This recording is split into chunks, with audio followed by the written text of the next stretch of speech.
All right, we got Jayme from Pinehurst, North Carolina. Hello, Andi, Joe, and Big Al.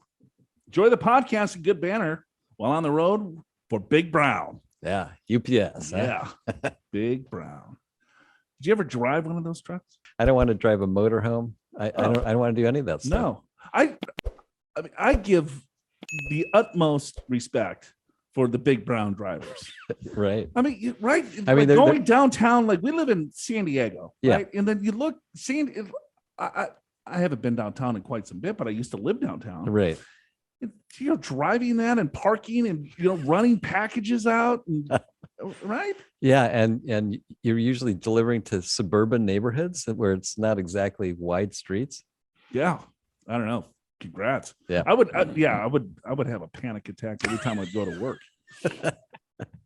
I thought you already did. I do. I have a panic attack coming here too. Yeah, it's mutual. Oh my God, I got to spend another 2 hours with this guy. Oh my God. I drive a 2014 Honda Accord and enjoy a few cold Modelos while hitting the links on the weekends. Ooh, right. Right. Drinking my beer and playing your sport. Yeah. I could throw down a couple Modelos, hit the links. I'm 31, yo. Wife is 29, yo. We both make around $120,000 a year. As of last year, we maxed out the 401k, pre-tax, and Roth IRAs with extra money going into brokerage accounts. If I'm planning on retiring with Big Brown and receive a pension at 47, just about $4,000 a month, should I be doing more Roth in my 401k or pre-tax? Bring down the adjusted gross income with a baby girl that's 1 year old. Only debt is 20-year mortgage, $198,000 with 18 years left, 2.65. 401k is already 50-50, Roth and pre-tax. Roth IRAs is 40K, brokerage is 60K. Love the pod. Got a lot of guys tuning in every Tuesday.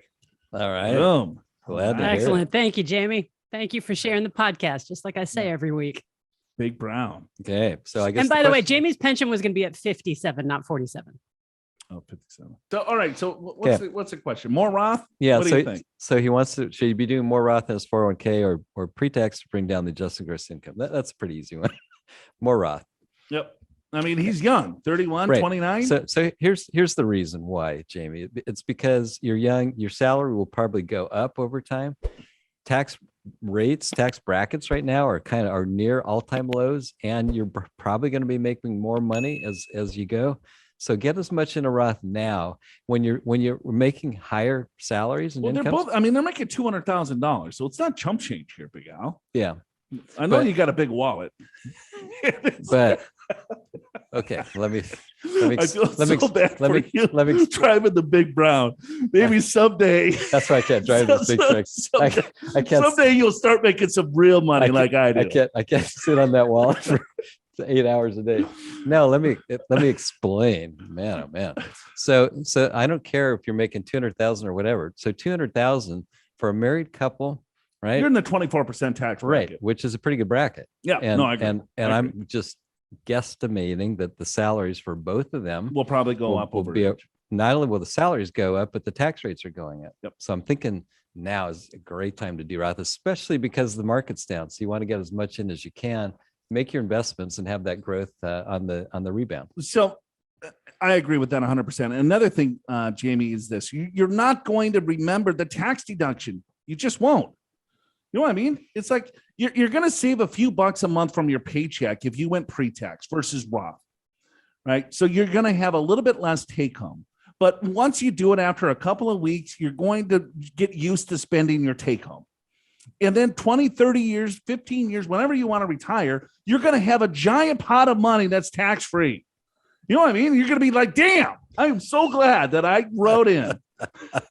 Now, on the other hand, if you find out with the baby girl, it's a little more expensive than you thought. Like you can only afford one diaper a week, and you need more than that. Well, then you switch. Then you kind of switch over a little bit. Yeah, but you're going to have a pension. You will have Social Security. You're going to have a lot of some good fixed income that will already be a floor that could be at a fairly decent rate. So then every additional dollar that you're going to be pulling out of your 401ks and IRAs and everything else is going to be taxed at ordinary income.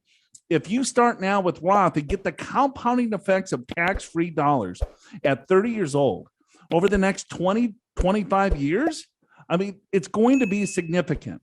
And all of that is exempt from tax. So Yeah. And one other key point, I think, is if you're getting a pension of $4,000 a month, and I don't know what that'll be when you're 57, it's going to be higher, but just right now, that's about 50,000 a year.